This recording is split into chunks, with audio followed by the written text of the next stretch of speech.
Hey, Kenzi. Hey, hello, Mauro. How are you doing? Good, good. And you? Happy New Year. Yes, happy New Year to you too. Yes, I'm doing fine. Happy to be speaking to you. Yeah, after quite a long time. Indeed. But you've been very busy in the meantime, and we've been actually publishing about your work now quite a bit recently, also with the study you published. Um, Maybe because that's the most recent one, we can start with that because it's also related to the UN and yeah. Um, how did this study come about? Because I find it quite interesting. Well, uh, well, as you say, I've been busy with the UN and the rescheduling of cannabis and the WHO assessing cannabis and cannabis products and cannabis medicines during almost 3 years. And so during these 3 years, from 2015 to 2018, I've been with my colleagues, Farid Gewesh and Michael Kravitz. We have been sort of making a focal point between WHO and the experts, the independent experts convened by WHO, and the broader civil society, which includes patients and scientists and doctors, clinicians, etc., etc. So while doing this work of focal point, we were asked by WHO and by the experts, what is cannabis? What are these different products? What is cannabis oil? What is hemp oil? What's the difference? What is hemp? These kind of questions that we might feel have clear and evident answers from our perspective because we are, hemp farmer or whatever, and we are busy with our piece of dealing with the cannabis plant somehow. But these are very complex terms to define and to explain, based on evidence to people that are not knowledgeable of the cannabis plant and the cannabis, the human activities surrounding the cannabis plant. So while being asked by WHO what is cannabis, we were in a position where it was actually hard to answer um, in a sort of neutral, evidence-based perspective. What is cannabis? As we were discussing before, there was already a lot of work being done on trying to find out the systematics and the taxonomy of the cannabis plant. So sativa, indica, the different levels of classification of the plant within the tree of life, let's say. And that has been somehow addressed. There was a lot of confusion, and it's being addressed by researchers and scientists, and we are little by little trying to understand more the taxonomy of the cannabis plant. But that has not been done for the products of the cannabis plant, the actual, buds of weed, the actual hashish, etc., the oils, the extracts, concentrates, this and that, and the different cannabinoids. They are all, addressed somehow. They have been addressed or defined at different moments of time, in different perspective, in different contexts, and they don't create a coherent, terminological corpus. It's just meaningless when you try to explain cannabis to people, to scientists that are not knowledgeable about cannabis. It's almost impossible to do so. So to be able to do so, we undertook with my colleagues to research and to gather data, to gather evidence, trying to explain the basics of what is cannabis and what are the products of cannabis, what they are really, how we can define them in a neutral way, in an evidence-based way. So yeah, the study was, we hoped that people made this study already, or these studies to define cannabis products, but it has not been done. It was just absent from published peer-reviewed literature. So I undertook to do it, and it ended up with this paper, which is not necessarily conclusive in that it doesn't give you the perfect answer to what is cannabis and what are all the hundreds of different products of cannabis, but it gives ways to at least decipher a bit the complexity of the language and the sort of pathways towards eventually establishing a science-based nomenclature of cannabis products that is just neutral and that is useful in science and in research. Yeah, yeah. One of the things you also put in your tweet announcing it was about that we are smoking the fruit from cannabis, not the actual flower that we often call it. Yes, that's one of the findings. When I'm asked what are cannabis buds, we've been told that it's flowers, but we don't really see where it comes from. So I say, okay, let's look for this study that says these buds are flowers. And I've been looking for that study for months without being able to find it in different languages. It's just impossible. And if you go back further in history, research was actually referring to the tops of the cannabis plant and often to flowering and fruiting tops altogether. That's what passed in the, for instance, in the single convention on narcotic drugs, flowering and fruiting tops. This is how cannabis is defined, so both flowers and fruits. But in old publications from the beginning of the last century, for instance, you have a lot of times the buds referred to as flower and fruits, or as tops of the plant generally. So at some point in the end of the 20th century, the use of flower start to become generalized, but there is no actual, morphological paper describing the cannabis tops as being flowers. So I looked into it. I've been trained in botanical sciences, in particular in tropical ethnobotany and botany a couple of years ago, and I knew about this phenomenon that is very common actually in plants, dicots, which is parthenocarpy. It's when fruits are not pollinized and develop without seeds. Um, Instead of seeds inside of the fruit, you have what we call pseudo embryo, which is an undeveloped seed, unfertilized undeveloped seed, and around that seed, the sort of the flesh of the fruit, which in the case of cannabis is very thin because the fruit is an achene, and achene are very thin pericarp, very thin flesh. Um, um, the flesh develops instead of the seed, and that's what we see in these what we are used to call flowers, but which are in fact most likely parthenocarpic fruits. It's a, a these were flowers in the cannabis plant during its growth. Uh, when the plant grows, at some point, it flowers. Some plants flowers male, some plant flowers female, right? Mm-hmm. And then the male flowers die after a couple of weeks, and the female flowers um, either they have been pollinated, and in that case, they will develop regular fruits with a seed inside, or they have not been pollinated and they can die, or they can also develop as parthenocarpic fruits, seedless fruits. Um, it's very well known in Spanish as sin semilla. Sin semilla means seedless, Mm-hmm. and flowers just never bear seeds. It's always a fruit bearing a seed. So the only thing that can potentially be seedless is a fruit. Yeah. So that's what we are dealing with. The tops of the cannabis plant at the moment where we harvest, it's way, way, way after the moment where the male flowers have died and have ceased to have this ability to pollinize their female counterparts. And the female counterparts, they don't stay as flowers during months after their male counterparts have died. They develop into fruits. That's how it works with many plants. I think the most famous are bananas, obviously. Mm. Bananas are parthenocarpic fruits with no seed inside.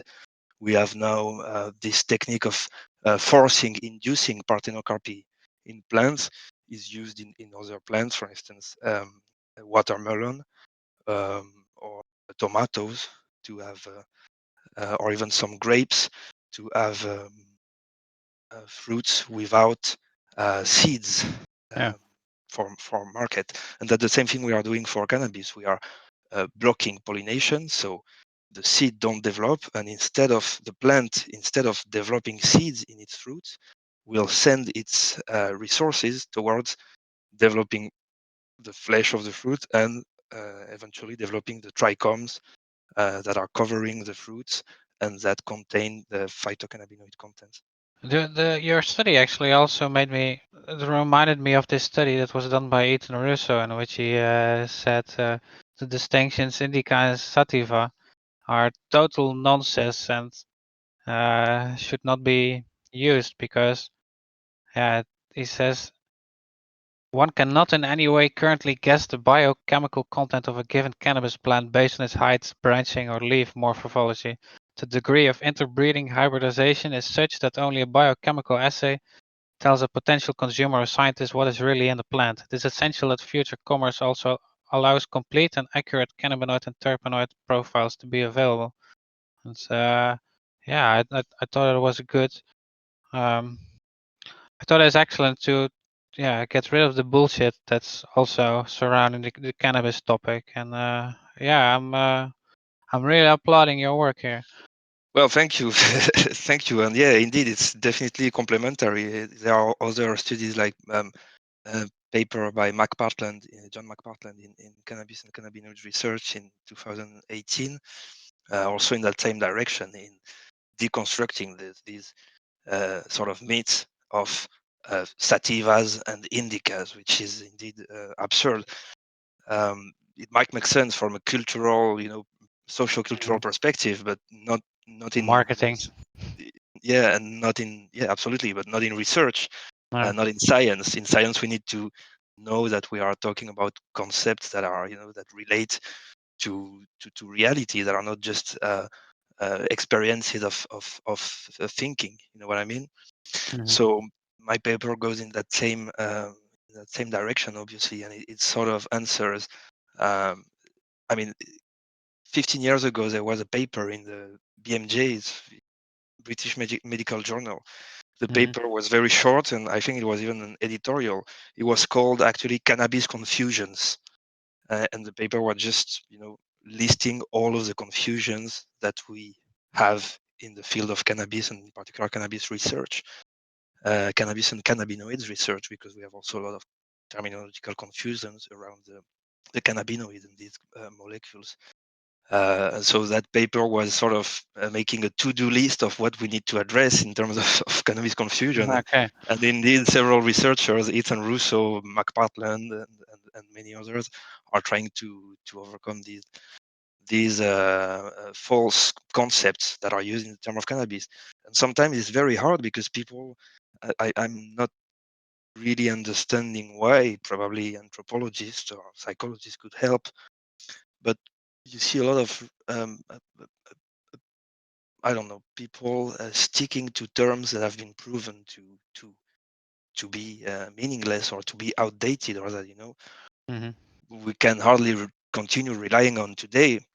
It can be sativa and indica. It can be the very use of marijuana, or defending that the birds are flowers, without trying to bring botanical evidence toward this discussion. Just defending it because that's it. It's flower. It's been like that. It must stay like that. I think it's sad to see so much resistance to scientific findings among the broader cannabis communities, and I hope this changes in the future. For sure. Now, in December, you gained international recognition when the New York Times quoted you in their reporting on the reclassification of cannabis on the UN level. That was obviously a big victory. And how did this? Yeah, you explained a bit how this journey started and who you worked with, but for many people, it's quite still unclear what actually happened. Can you briefly explain what this means? Well, briefly, I'm not sure I can do that briefly, but I will try. Sure. But yes, so um, in 2015, we have these treaties, right? These three international drug control conventions. It's a treaty, a set of three international law instruments that regulate cannabis and other drugs. and it particularly regulates the medical and scientific uses with a different set of regulations, more or less stringent, more or less providing more or less facilities for government, more or less flexibilities for governments to provide access for patients and for researchers to these drugs.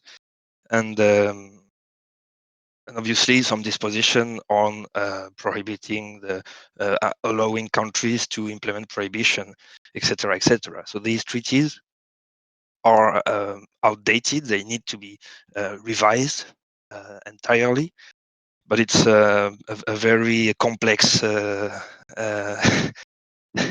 very complex work stream, let's say, to revise these treaties.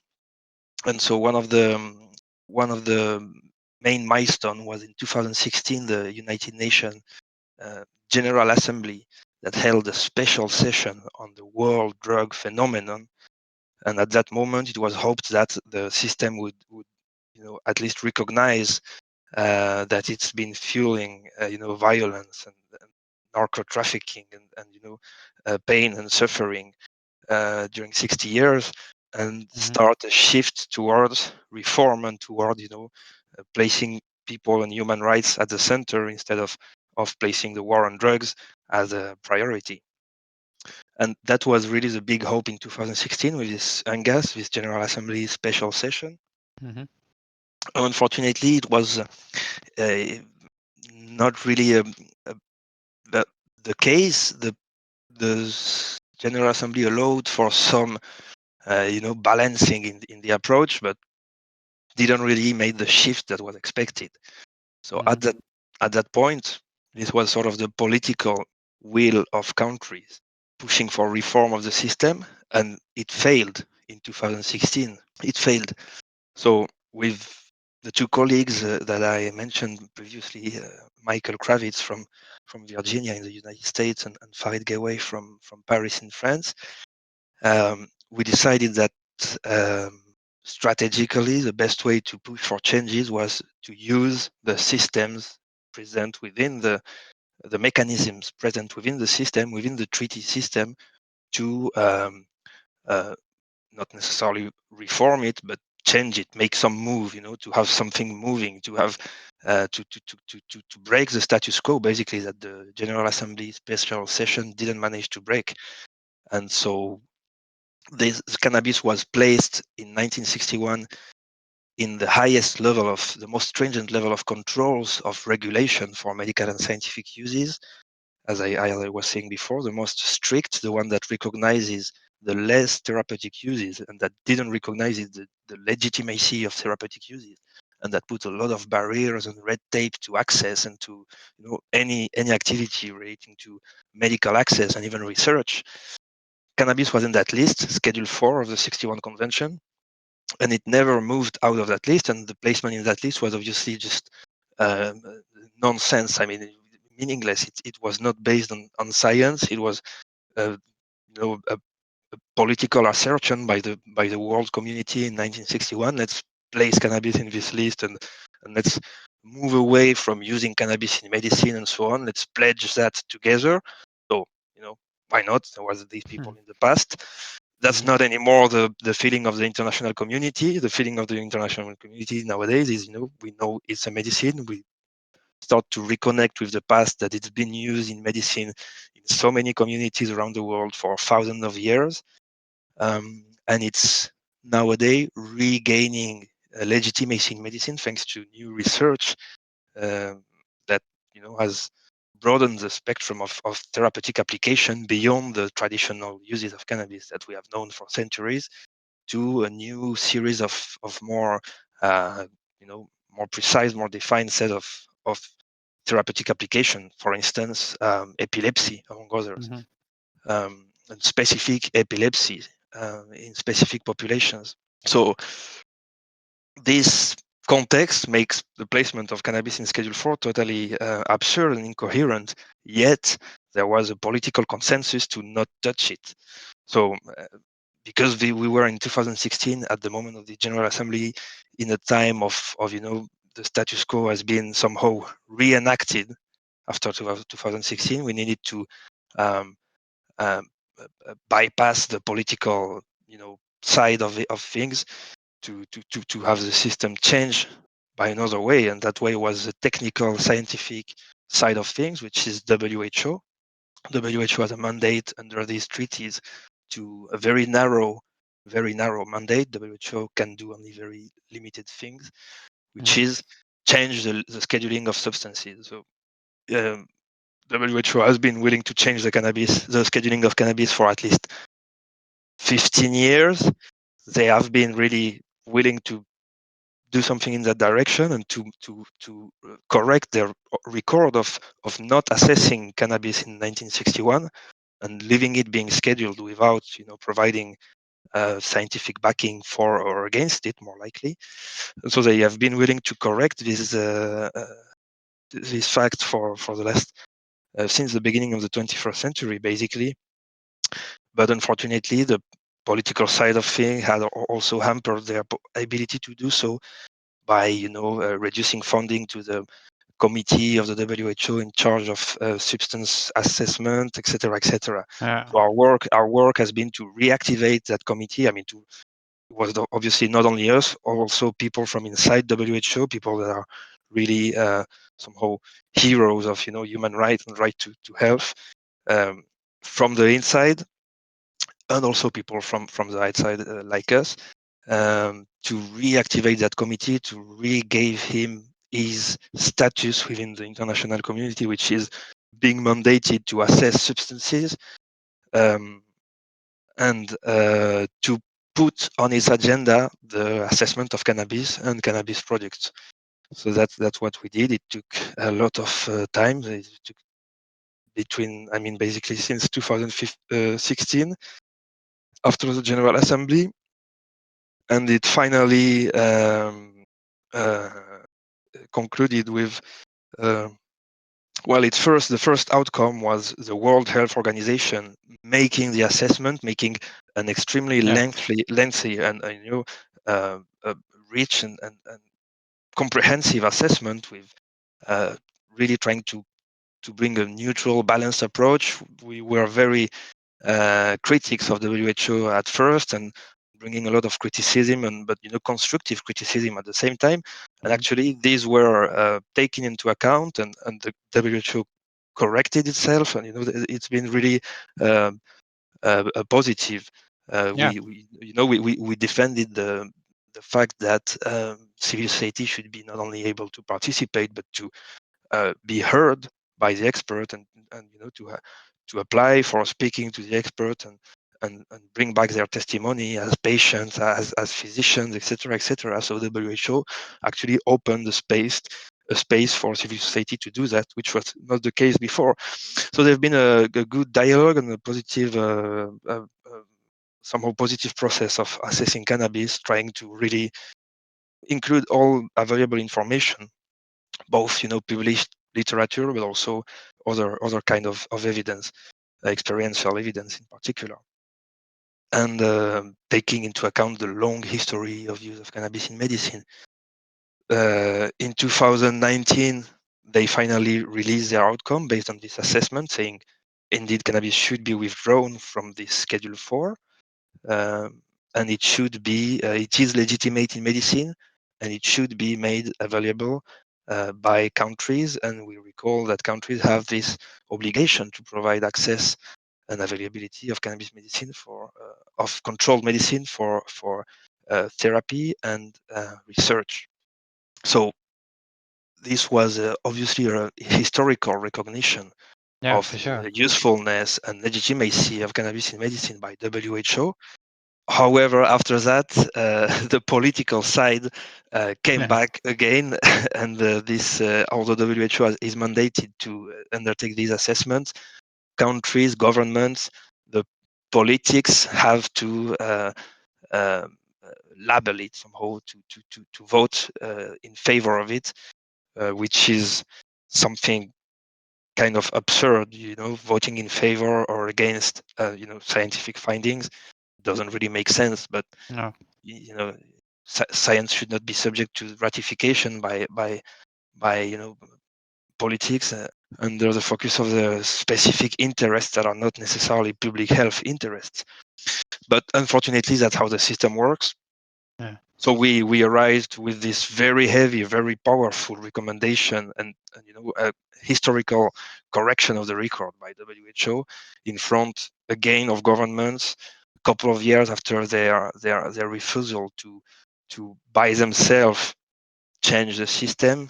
That time they had somehow a mandate, to change the system, and somehow a process of changing it that was already started because WHO, which is one of the treaty body, has already made this assessment and the recommendation. And there was a call for votes, and there was already a process of change taking place for the first time. So the last year has been between 2019, the release of the outcome, and December 2nd, 2020, the vote at the United Nations, the vote of government on Mm-hmm. the recommendation if to um, pass them into international law or not. We've been dealing with the worst, which is governments and politics discussing and criticizing and questioning science and questioning an extremely modest and incremental proposal for reform, an extremely consensual way forward proposed by WHO, Mm-hmm. was just debated as if it was a revolutionary thing. So it's been a really difficult 2020 beyond the pandemic, obviously. Mm-hmm. The only thing that the pandemic did not block was a strong political struggle on trying to block these recommendations from passing into international law and trying uh, to, to, to maintain the status quo, basically. But luckily, we won and they lost somehow. The status quo has been broken and cannabis has been withdrawn from Schedule 4. So it's the first time the status of cannabis in international law changes since 1961, and it's the first time in history it's changing it changes for lower. It goes at a lower level of controls. It's always been, increasingly more restricted, more controlled, more prohibited, and that decision marks a break in history where, for the first time, a decision reduces the level of controls and of restrictions over cannabis. Hopefully, it will be a trend that will continue to go right to go downwards. But we have to work on keeping the momentum and making this decision be continued, which somehow has already started. We've seen a couple of countries already taking action based on this decision, or not necessarily based on this decision, but taking the advantage of this decision to justify their steps in reforming medical cannabis laws in particular. Okay, fantastic. Yeah, and for the listener, exactly short what happens, it shows very well on your CND monitor on your website, is that cannabis and cannabis resin has gone from the Schedule 1+4 to the Schedule 1 of 1961. And Yeah. it's a small step, but it's a very important step, and I think something which also helped was your effort to get these in total 193 NGOs to sign up for a statement supporting this medicinal cannabis, and yeah, I'm happy we could also sign up with our foundation. Verbond voor Opheffing van Cannabis, what our Union for Abolition of Cannabis Prohibition here in the Netherlands. And yeah, even though you did all the work, of course, and yeah, we thank you very much for doing so. And yeah, I'm also happy that you also managed to find a way how people can support you now. So through at least through my own website, recently we've become a patron of yours already, and I hope many more will follow soon, because the work you do is extremely important, and there is not a lot of money in activism. That's what I can tell you from over 5 years working with the foundation, and yeah, we can only wish that more people will follow. Well, indeed, thank you already for your support. And yes, indeed, it's all been independent research and independent action taken, and just traveling to Geneva and Vienna is, per se expensive, but needed for this action and needed Sure. often. So, support is appreciated. Even small support is always something. Mm. And Mm, as per the just to follow up on the UN vote, I think it's not that much. A lot of people have been saying it's a small step because it's still in Schedule 1.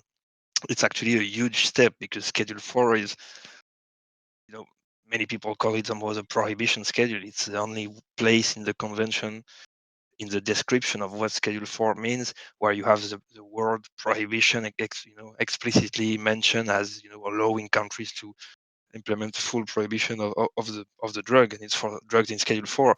So it's symbolically a huge step, a huge victory, just like going to the moon and not, putting any station over there, just taking a picture. It's the symbol is huge and will stay in history.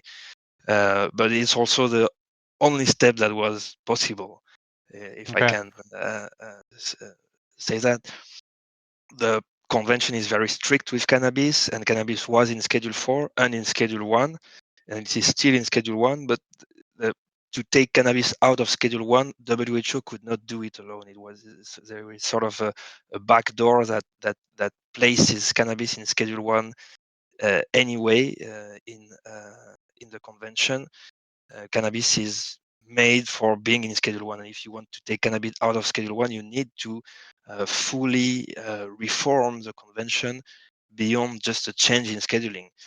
So it's interesting to know it, because a lot of people say, WHO didn't go far enough because they didn't recommend taking cannabis out of Schedule 1. Well, actually, they could not do it, or they could do it, but it would have been just laughable because they don't have the mandate and the power to do so.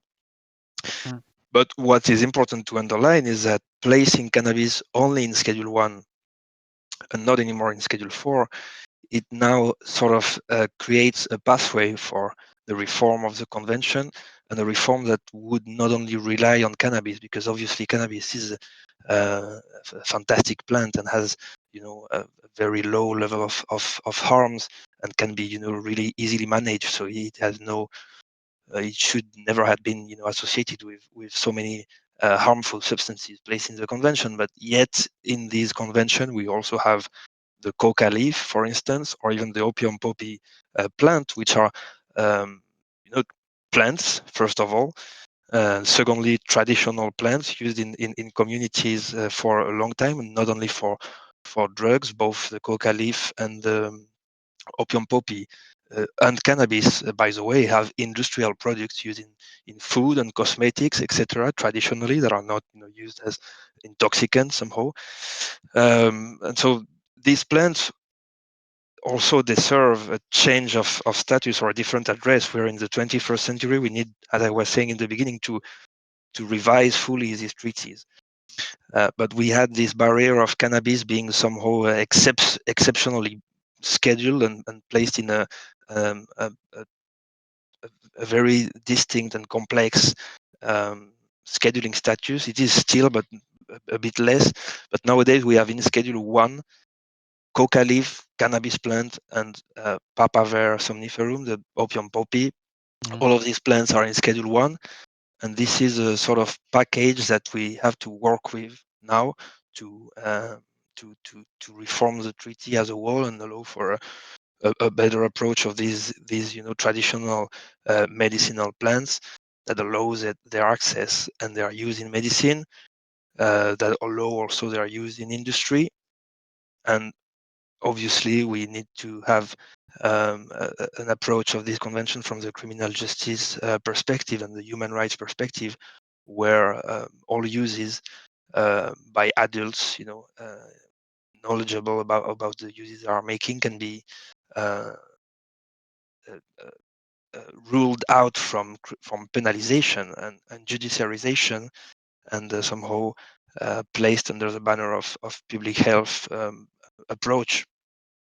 So it's a great thing to have cannabis in Schedule 1 right now to enable an actual systemic reform of drug control policies, and not just a tiny reforms on the margin, only for cannabis, only for medical uses, only in certain contexts.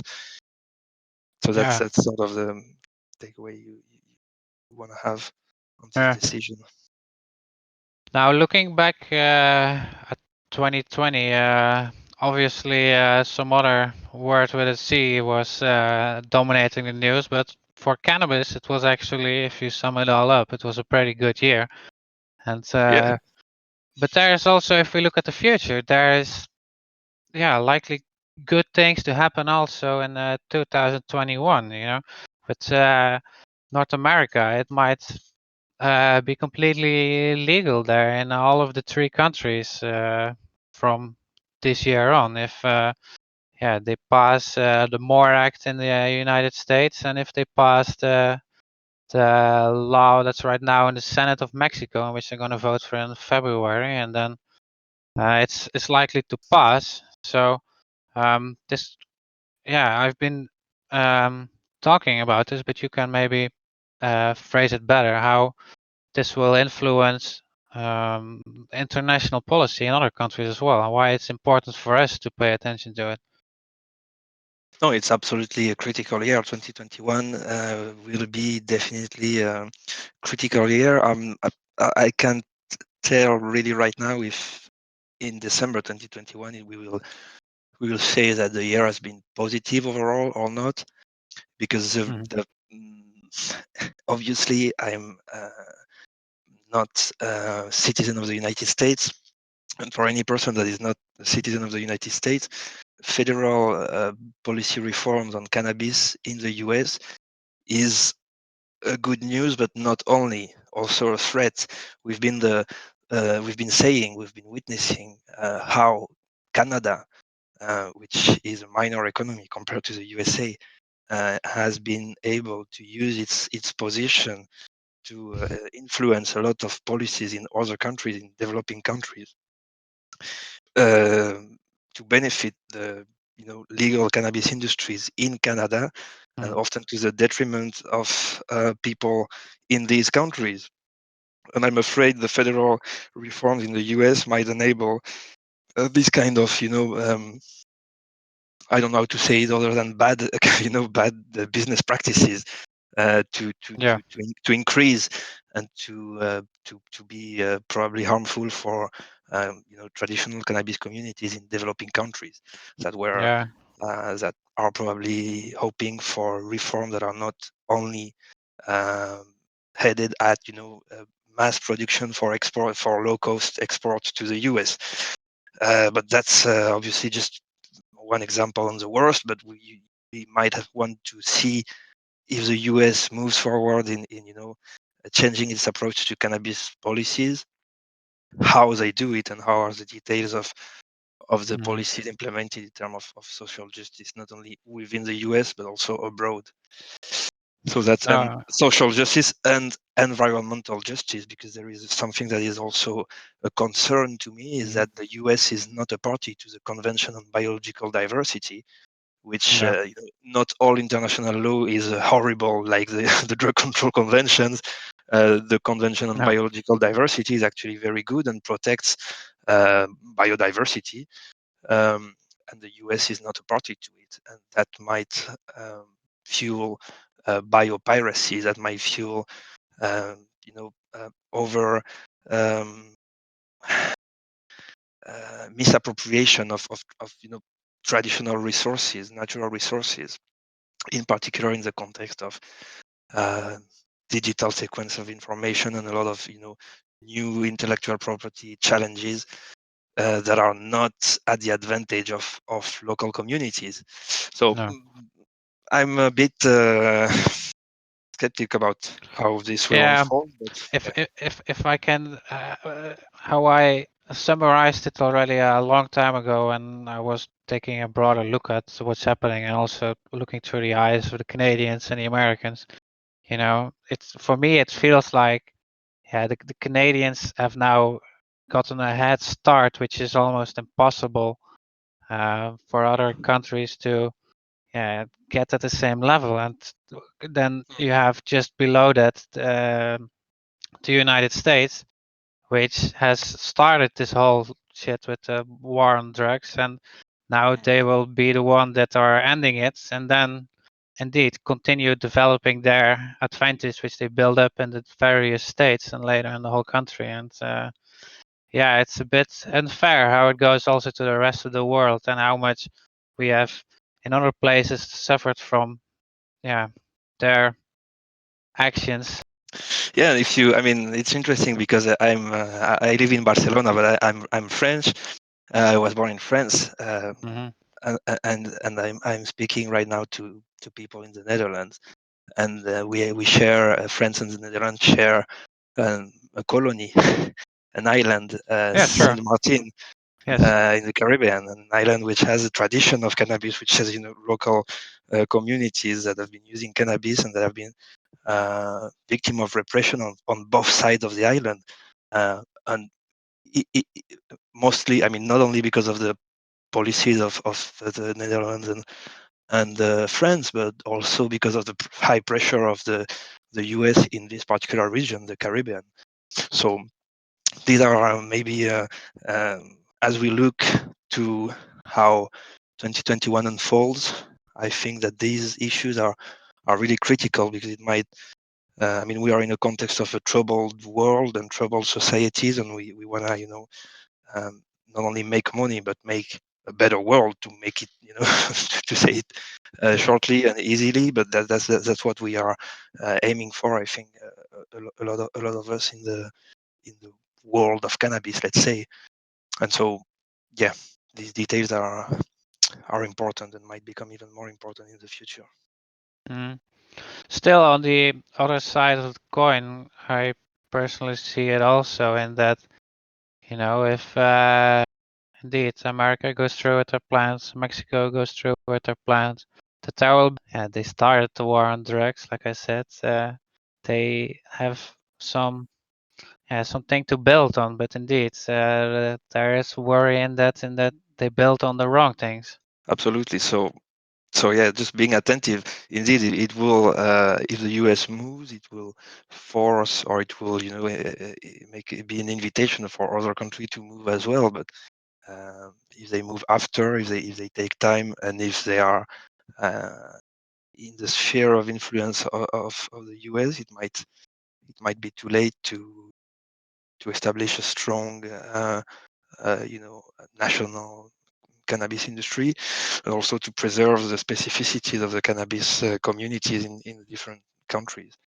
Yeah. Not only in traditional, communities, also in let's say consumer countries, in urban areas. There is also what I consider traditional culture linked to cannabis that need to be preserved. Also in the, let's say, in the Western. Yeah, one of those is actually you can find in Barcelona with the Cannabis Social Club. I'm sure you're sort of referring Absolutely, to. And in a way also absolutely. the coffee shops we have here, of course. Now, um, the clubs in Barcelona, they were for a couple days, they were legal in Catalonia until the referendum came. And all the effort, timeless effort that has been put into it by activists was pretty much gone. Have you any idea, where they at now, or what they're if Well, Spain is going that's anywhere? yeah, that's interesting, because maybe the Cannabis Social Club is an example of the broader territorial problem in Spain. Spain is a very strange country with, Catalonia and the Basque Country, and Hmm. very diverse communities all around the country, and a very troubled history, obviously, recent history. The cannabis, the law on cannabis club in Catalonia, in the Catalonia region, was passed by popular initiative. It needed 50,000 signatures of citizens to be submitted to the parliament, and I think it had almost 70,000 signatures, and it was voted with a large majority in the parliament, with a consensus among different political groups, and so it was passed into law. And indeed, it was just before the referendum of independence, and just after the referendum, the law was cancelled. In a set was cancelled by the central government of Madrid, of Spain, in a series of law of Catalan regional laws that were cancelled, others on environmental protection and stuff like that. And somehow the Catalan people have been seeking independence also because of that, because of their inability to regulate certain aspects of public lives that they would like to advance on, such as cannabis regulation, cannabis policy reform, or drug policy reform generally, and the fact that they don't have the competence necessarily to do so, or if they do have the competence, there is always some sort of conflict with the central government. And so it's both a cause and the consequence, no? The cancellation of the law. But still, the fact that the law was so broadly supported, so broadly passed into law, and so broadly signed on by citizens,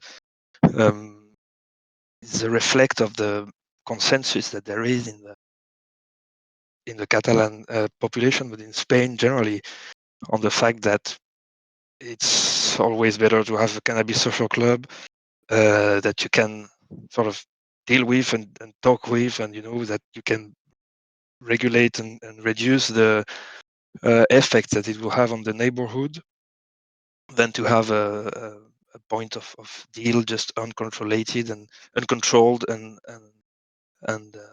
random.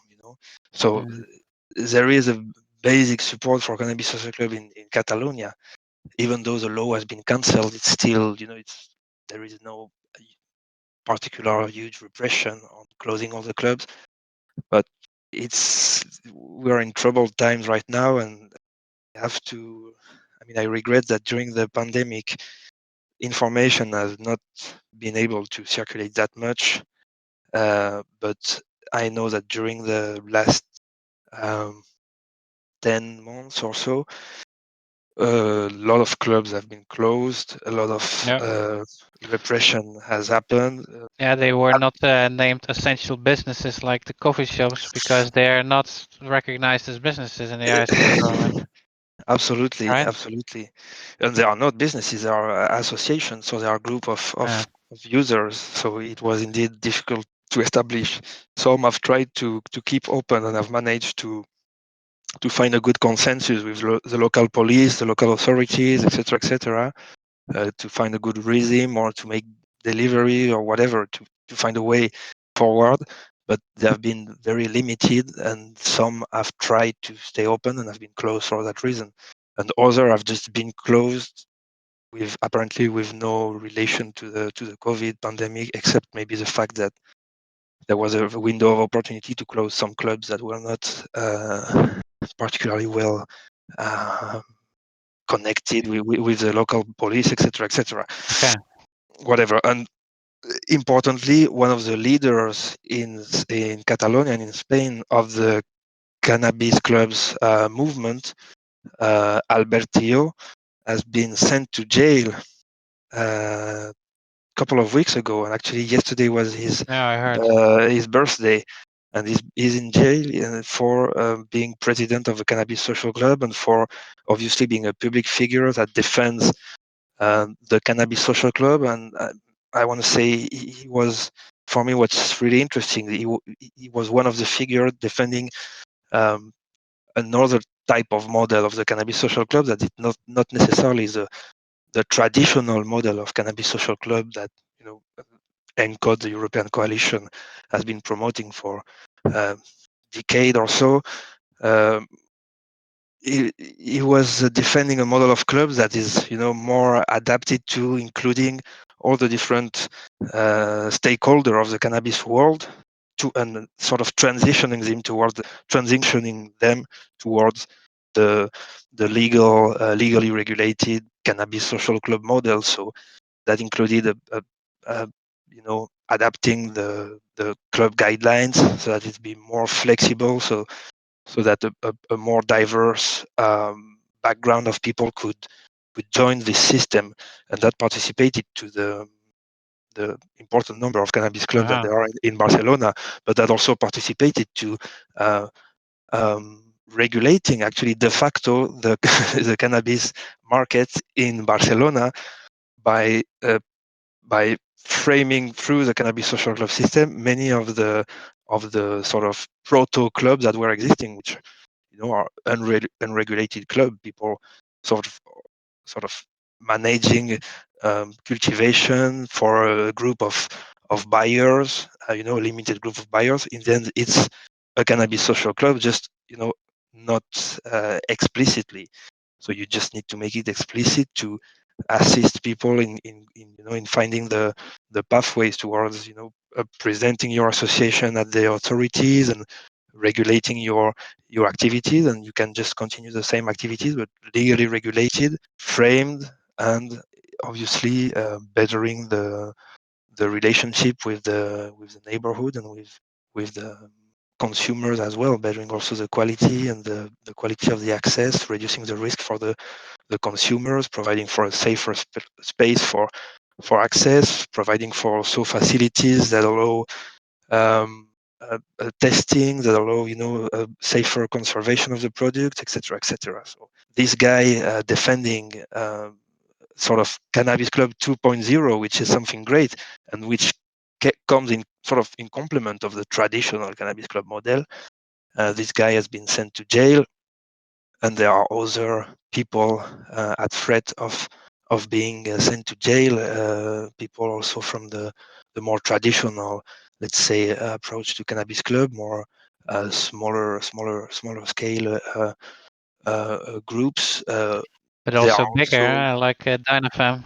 yes, absolutely. There is also Dynafem, which is a big seed company from the Basque Country. So yeah, it's we are currently amidst a sort of slow but active repression of the Cannabis Club and the broader cannabis communities in Spain, which is tragic. The other tragic thing is that the government is a coalition between the the Socialist Party and Podemos. Yeah. So they are supposed to be themselves. They call themselves the most progressive government in the history of Spain, and it's quite strange to call yourself like that when you are making so much repression, and when a couple of days after the vote at the United Nations, and just 1 year after the WHO recognizes that cannabis is useful and legitimate in medicine, to have the Minister of Health declaring that cannabis is useless in medicine, thus adopting one of the most conservative position in the whole European Union. Okay. So I don't really understand the political context of Spain right now, and I'm not sure anybody does. No, I understand. Yeah. Meanwhile, in your home country, in France, they announced last year that they are going to do an experiment with free medicinal cannabis for 3,000 patients. Of course, if you ever have a story which reads free cannabis, then people are going to read about it or they're going to publish about it. So many people have seen it. What's your thoughts on this? Well, I obviously, because I live here in Spain, and Spain has been for so long much more progressive and open to discussion on cannabis than France, and now it's the reverse. I sort of, I don't know what to say. I mean, it's hard to me to comment, but obviously it's great that France is moving finally. 3,000 patients is nothing compared to No. the demand and the needs in France, but France is just, it just works like that. It's just very slow and very, it takes time, and I'm happy that it started now, because it will take time, and the sooner it starts the better. But it's I mean, I've been seeing a bit the details in France, and it's a bit, I'm like always, it's really strange. For instance, we have France has a lot of colonies, a lot of territories outside of the the Mm. territory in the European Union. And for instance, French Polynesia is producing a lot of cannabis. They have always been producing a lot of cannabis, and they have proposed themselves to produce cannabis for the experimentation, to set up, an experimental cultivation. They have experience, they have contact, and they have proposed themselves for doing it. But France refused and said we can't. There is a disposition in French law that would have even allowed to cultivate cannabis in France, in Paris, and distribute it. It's all planned in the legislation. Yet they claimed it was not possible, not in France, not even in French Polynesia, and they refused to establish a cultivation linked to the experimentation. So they refused to experiment the cultivation of cannabis, and they prefer to directly import products, which is strange and doesn't really make sense. If you're experimenting, you should take the advantage of the experimentation to make at least a diversified supply, and import part of the product and try to experiment the production of another part of the product. They didn't do that, so it's a first step. It's always good to see a first step, but we need a lot of steps to follow. Yeah, of course. Now, I think our listeners have been getting a lot of information. They will, their brains will be on fire right now. So, it's maybe best to work towards an end. But before we do that, I always ask my guests whether they would like to let our my audience know something, or if they want to share something, um, or if we forgot to talk about something. So that's a question also for you. Oh, that's a huge open question. I'm not sure what to what to add. Did we forget something? Well, there is so much to say. I'm not sure Yeah, of we course. probably forgot something, but right now I think we have covered a lot.